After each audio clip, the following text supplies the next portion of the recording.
Yo, yo, yo, yo, yo, what's up with it? What's up with it, y'all? What's cracking? What's cracking? As y'all can see, Championship Friday is going down, man. Oh yeah, you are now tuned in to Sports with Trek and Chubby, man. Hit the like button, man. Subscribe to the channel if you're new here, man. I appreciate it. Share me with. Don't keep me all to yourself, man. Somebody out there gotta like me that you know. Well, look, man, it's Championship Friday, and all I'm doing right now, man, is and remember, all donations are welcome. Nah, look. I'm going to make my picks, tell y'all a little bit of why I'm making my pick for my team, but then I'll just read off some stats from a couple of key positions. I'll give y'all the quarterback, running back, wide receiver stats, and then I'll give y'all a couple of defender stats from each team and the team I like. All right, from the teams. So I went with Jacksonville State, y'all, just simply because I think that Western Kentucky has the better receiving core in this particular game. Um, they definitely could pass the ball, but however, I think Jacksonville State has the defensive backs to neutralize that passing attack from Western Kentucky. I'm hoping that they will score, but to make it a little bit exciting. But look, I ain't mad. I just want Jacksonville State to win the game. I like their defense. I'm particularly really high on a cornerback, Jabari Mack from Jacksonville, Florida. He's a junior, playing in the Conference USA, and that's what really got me up into that team right there. And they got some other guys that also contributes, and I think that are some key players for that defense. But I do think they have the better defense. Offensively wise, Jacksonville State dual threat quarterback. I think he's the older quarterback out of the two. Western Kentucky got a big sophomore quarterback, and not to say he's not mature, but Jacksonville State he's a dual threat and he's older, and they also have an amazing run game in Trey Stewart, and they got a nice young receiver by the name of Cam Vaughn. Um, Young guy flying around 6'2", and he can snatch them. When his number's called, he shows up. Now they don't pass as much as Western Kentucky, but like I said, I think they got everything to neutralize those guys and what they can put on the fields. But we'll see what's going on and how that game might turn out. That's my pick. That may not be your pick, and that's why I wanted to give y'all some stats on a couple of these key positions for both teams, right? So starting off with the quarterback for Western Kentucky, the young man Caden Veltkamp, 6'6", 236 pounds, from Bowling Green, Kentucky. He's a sophomore, 215 completions, 3 out of 320 attempts, 67 completion percentage. He's thrown for 2,665 yards. His longest throw was for 73 yards. He got 22 touchdowns, 10 interceptions, been sacked 19 times. Tyler Huff is the quarterback for Jacksonville State. He's a senior, 6'1", 215 pounds, from Orange Park, Florida. Got 146 completions, 244 attempts. He's completing 60% of his passes, 2,003 yards. His longest throw was for 92 yards, 11 touchdowns, 6 interceptions, 16 sacks. He's also got 192 attempts rushing for 1,176 yards. His longest rush was for 51 yards. He's got 13 rushing touchdowns. All right. Now, the running backs, I mentioned Trey Stewart. He's a senior, 5'10", 192 pounds, from Winston-Salem, North Carolina. He's got 237 attempts. He's averaging 6 yards per carry. He got 1,403 yards rushing, 20 touchdowns total. Western Kentucky's running back Elijah Young he's a senior, 5'10", 198 pounds, from Knoxville, Tennessee, 171 attempts, 738 yards. He's averaging 4 yards per carry. His longest run was for 30 yards, three touchdowns, but he's a dual threat running back. He has 40 receptions, 372 yards, averaging about 9 yards per catch. His longest catch was 29 yards, and he has 2 touchdowns through the air, right? And like I said earlier, I think that they got the better receiving core over at Western Kentucky, because you got Kyson Johnson. He's their leading receiver over there with 65 receptions, 830 yards. He's averaging about 13 yards per catch, 6 touchdowns, excuse me, not 16, 6 touchdowns. All right. Then they got the young sophomore over there, Easton Messier. And they also got Katie Hutchinson and Dalvin Smith over there at receiver. I didn't get all their stats, but those are other guys that contribute to that passing game over there. I just gave you the leading receiver stats, and that was Kyson Johnson, the senior, 6'1", 216 from Birmingham, Alabama. Shout out to Alabama, yo. Shout out. All right. And the leading receiver over at Jacksonville State is Cam Vaughn. Like I said, he's a freshman, 6'2", 190 pounds from Temple, Georgia, 35 receptions, 529 yards. He's averaging 15 yards per catch and 3 touchdowns. They also got a junior over there, Michael Petway, and a junior, Brock Reckensteiner from Woodstock, Georgia. All right. So those are our guys right there. I like the defense. Let me tell you about. I'm gonna start with Jacksonville State's defense. Give y'all a couple of key positions. The junior, 6'2", 230 pounds from Tunka, Mississippi. Reginald Hughes. He's on off the edge, 32 solo tackles, 50 assisted, 82 total from the edge position, 4.5 sacks. Beast, straight up beast on that D line. Latia Hale, linebacker, 25 solo tackles, 73 total. He got 3.5 sacks, 3 pass defended, 3 forced fumbles. He's a senior, 6 foot, 220 pounds from Montgomery, Alabama. All right, Jacksonville State. And then also I'll give you a cornerback from Jacksonville State. I gave y'all just now an edge, a linebacker. Now I'm about to give y'all a corner, a DB, Jabari Mack. Like I said, cornerback for Jacksonville State. He's a junior, 6'1", 185 pounds from Jacksonville, Florida. Young man got 18 solo tackles, 12 assisted, 30 total, 10 passes defended, and 2 interceptions on the year so far.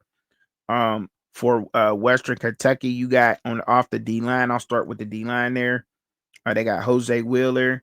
He's got 27 solo tackles, 32 assisted, 59 total, 2 sacks, and 1 forced fumble. He's a junior, 6'3", 300 pounds from Elk Grove, California.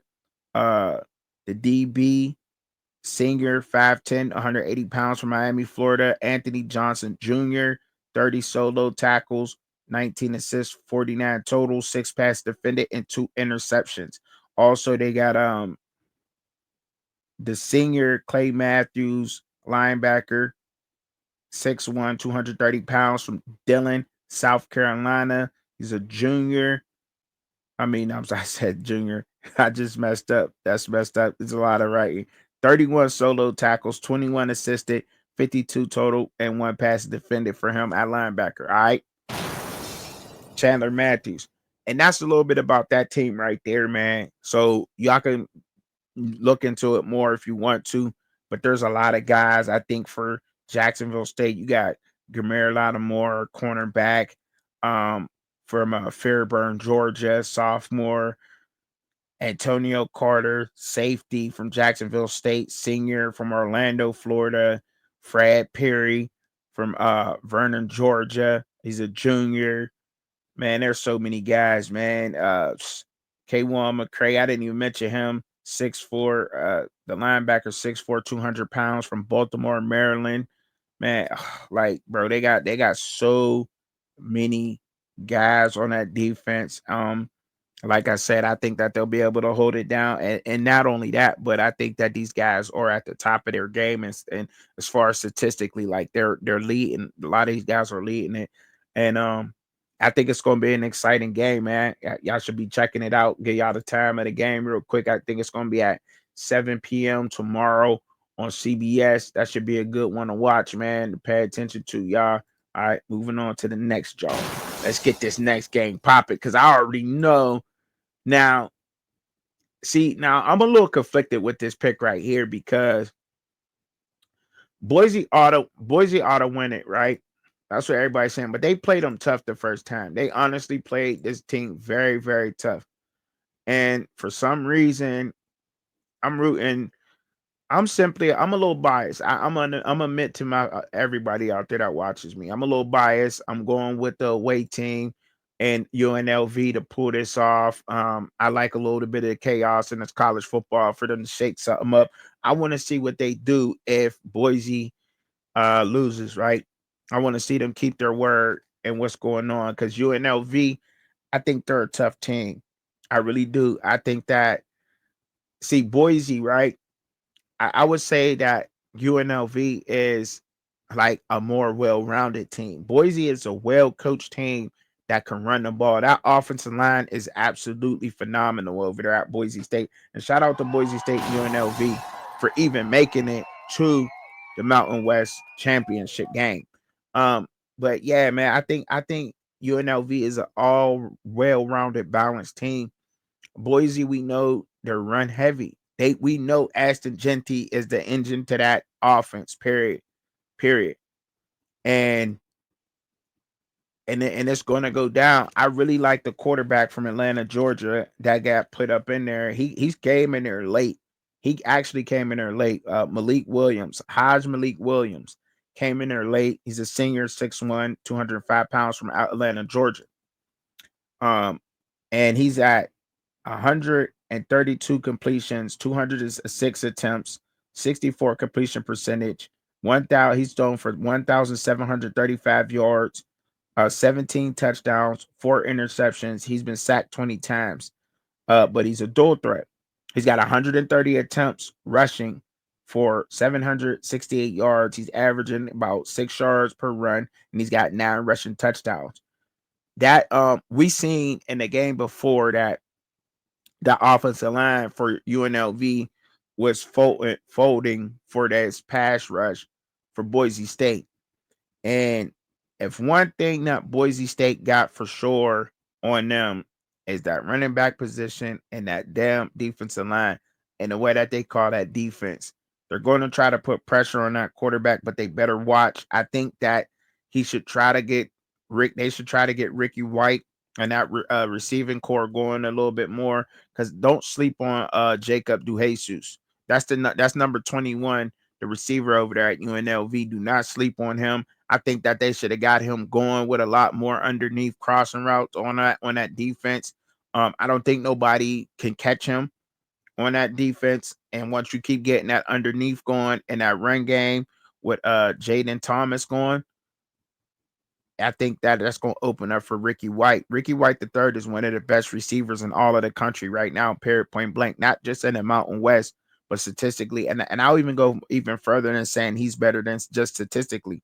And he's from Marietta, Georgia. So when you talk about Georgia Rebels, like, this offense is Georgia Rebels, straight up Georgia Rebels. Like, and that like, nope, like, and pun intended, straight up.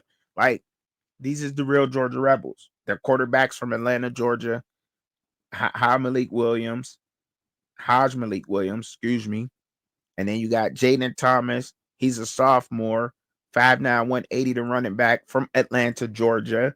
He's got 137 attempts, 833 yards, averaging 6 yards per tote, 7 touchdowns.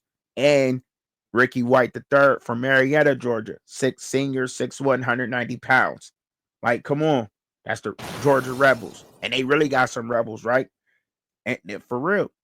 They went and really got the Rebels. The defense, I think, is being led right now by Jackson Woodard from Little Rock, Arkansas.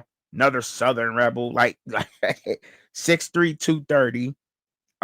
57 solo tackles, 57 assists, 117 total, 3.5 sacks, 9 passes defended, and 4 interceptions. That's the linebacker for UNLV. You hear me? Now, on the other hand, you look at the young quarterback that Boise State got, put the game in his hands. I want to do. I will load the box because they're going to be forced to try to hit number 85, Matt, that the tight end. They're going to go to them tight ends and just sell out to stop Genty.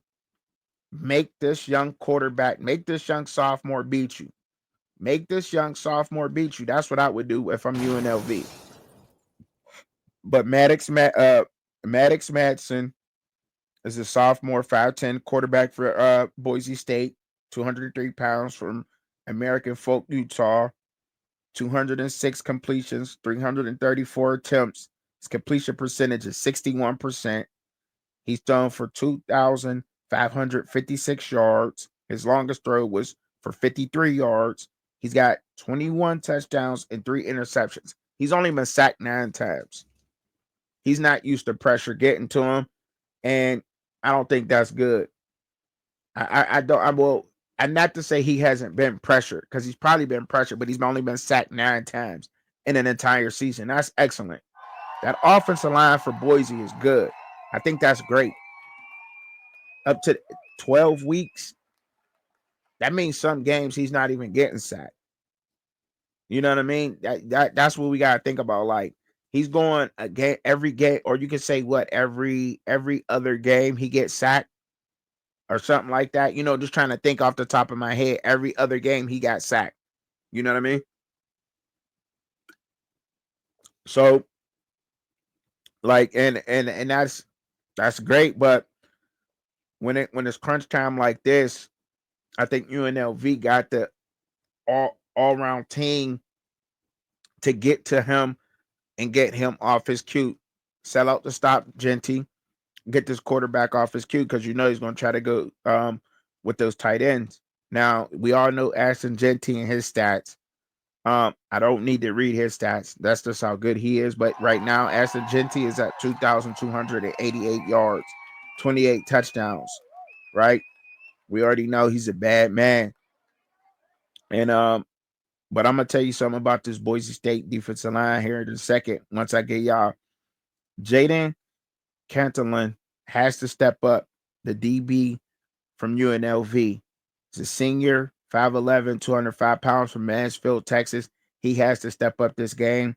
They're going to need him to step up. 52 solos, tackles. He has on a season 30 assisted, 82 total, 2 sacks, 3 passes defended, 5 interceptions, and 1 forced fumble. He's a freak show. But he has to step up for this defense in order for this UNLV team. He got a lead, and so doesn't excuse me, and so doesn't Jackson Water. But I think they're both gonna come to play. That defensive line got to get active too for UNLV. But the young man that they got, the sophomore, 6'3", 245 pounds from San Diego, California, the defensive end for Boise, Jaden Virgin Morgan, 17 solo tackles, 17 assists. They got 34 total tackles. That's what got 9 sacks and 1 forced fumble. He's getting after it. He's getting after it. I think he's almost leading or in second place in the Mountain West, if not first. Can fact check me on that, but if not first, second or first place in the Mountain West.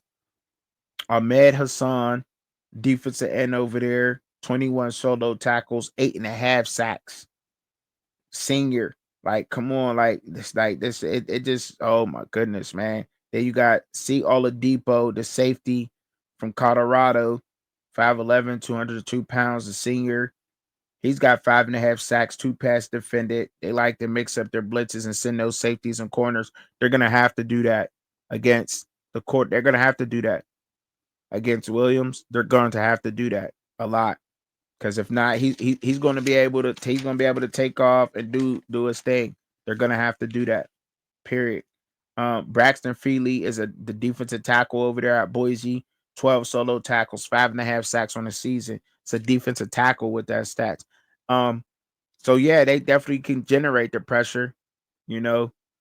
So I mean, it's easy to sit here and say that these offensive lines they should be blocking a lot better, or you know what I mean, or the trenches need to be won in this game, or however it's gonna say. But we know that UNLV has to stop Genty first, try to get this team one dimensional, put some pressure on this quarterback. He's not used to it. Get him flustered, you know what I mean, send blitzes all day, and just be able to make those tackles. You know what I'm saying? Make the short tackles. Let the tight end catch a 2-yard, 3-yard pass. Tackle him immediately. He got to go down immediately. He can't, no yak. Do not let Boise get any yak on you. Should be okay. And then But yeah, I'm going with UNLV for this one, man. I think they played really close and really tough the first round. They're familiar. Not to say that Boise, you could say the same thing for Boise and that they'll be ready for it. But I'm rooting for the Georgia Rebels, man. Literally. You heard? That's what I'm going with. So the next game I got up here is Tulane and Army. Like I look, I really didn't put much stats up here or take notes with many stats in this game because I think we're very familiar with both of these teams. Well, you know what I mean, with the Army, them being undefeated. And by the way, amazing season by Army. They had an incredible season. The Army has had an incredible season so far this year, and I'm not trying to take that away from them at all. Um, but we kind of know what Bryson Daly is going to do, right? He's not gonna pass a lot. They're gonna try to run it, read pass option. I just don't think that's enough for this. I don't think it's enough for this Tulane Green Wave defense at all. I'm kind of upset that Tulane even has lost a couple of games. Tulane should be absolutely undefeated in American Athletic. The only games they should have lost is the power games, and they probably shouldn't even have lost to Kansas State, to be honest. Um, they should have been they should have won that game. And I think if they had beaten Kansas State, then right down things are a little different. But nonetheless, Kansas State got that win. I'm not trying to take anything from them.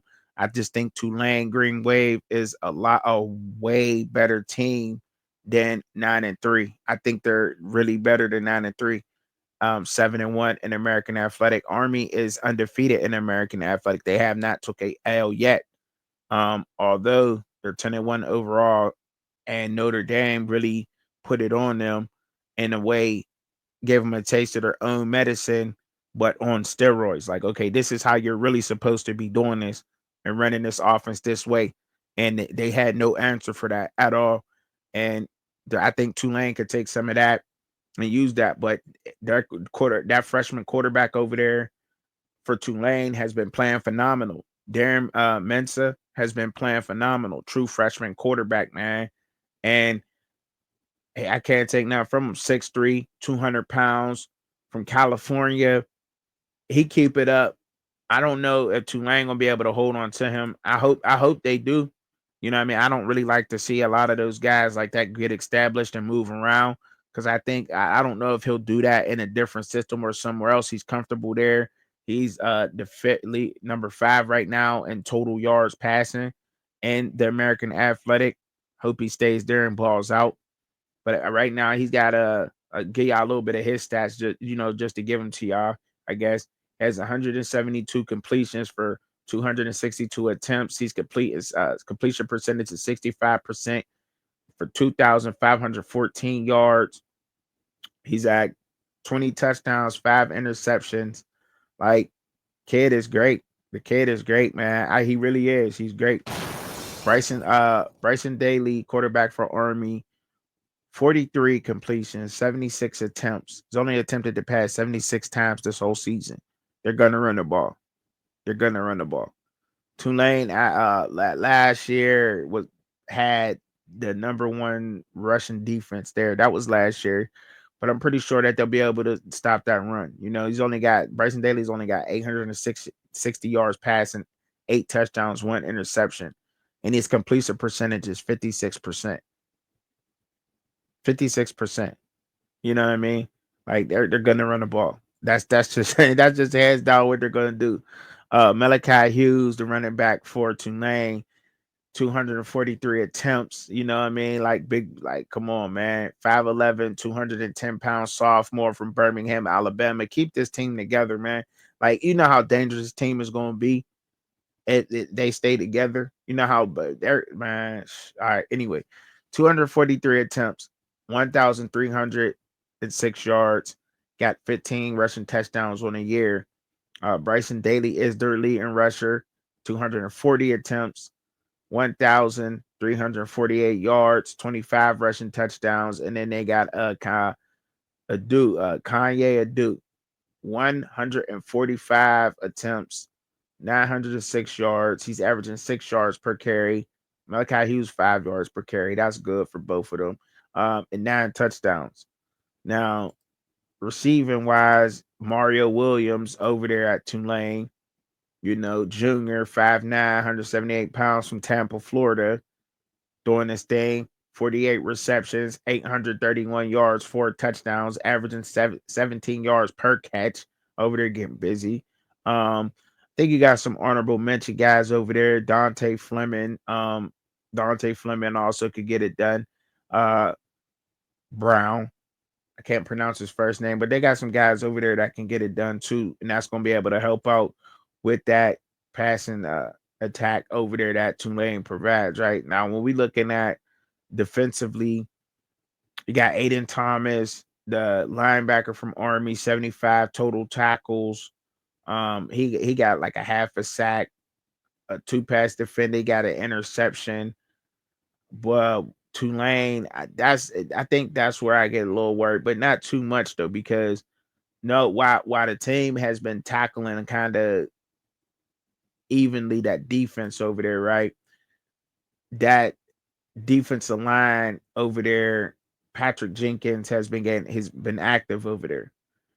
Yes, Patrick Jenkins for Tulane has been very active. Senior, 6'2", 293 pounds from New Orleans, Louisiana. You did 23 total tackles over there. He got 4.5 sacks, 2 pass defended, bash it down. Cameron Hamilton over there at Tulane, another defensive end, 6'4", 292 pounds, got the size, everything, junior. So he's got 12 solo tackles, 4.5 sacks, 2 forced fumbles. That's why I'm not worried and too much worried about them getting loose on this run, right? I'm not worried about it. And then you got Matthew Fobbs White, the linebacker over there at Tulane, sophomore, 6'3", 230 pounds, 13 solo tackles, 4 sacks, 1 forced fumble. The only thing you can possibly even say is that this team is a little young, right? Some of their standout players on this team is a little young. That's probably the one thing that you probably can say about Tulane, is that some of these guys are young. But other than that, um, I think you can say too much about it, right? But don't sleep on those Army defensive backs over there. I think he's gonna have to be precise in his throws, but I think he will be though. You know what I mean? I think those receivers over there, they kind of know that, because you throwing at the Army and they will pick you. They will pick the ball. You know what I'm saying? Like, gotta be disciplined, and I think that Tulane can run away with this, as long as they don't beat themselves. Tulane can only lose this game. You know what I mean? Like, I'm not going to diss on Army and act like I'm not saying Army's trash. I just think they're way too one dimensional for a team like Tulane in their division, right? In their conference. But I'm definitely going with Tulane in this one, man. But y'all, like, look.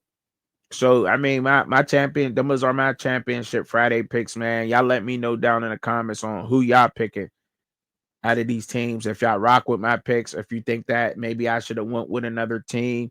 um, I think a lot of people might get at me for the Boise, but I don't know. I don't know.